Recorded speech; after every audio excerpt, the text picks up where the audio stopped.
Pasukan Rusia mengklaim berhasil menggagalkan serangan balasan yang dilakukan oleh tentara Ukraina di arah Krasnolimansk.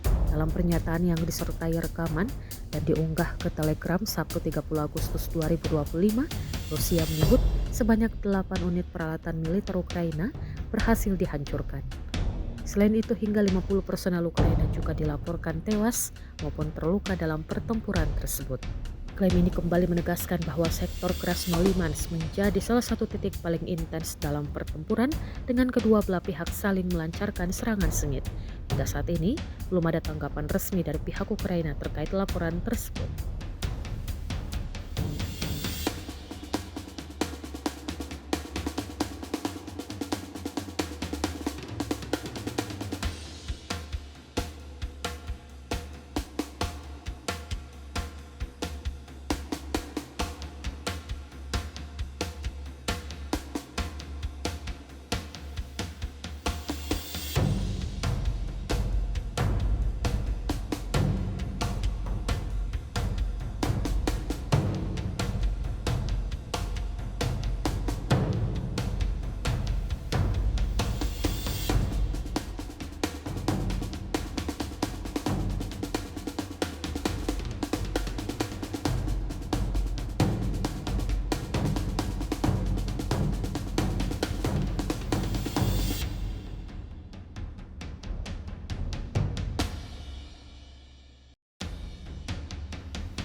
Download Tribun X sekarang, menghadirkan lokal menjadi Indonesia.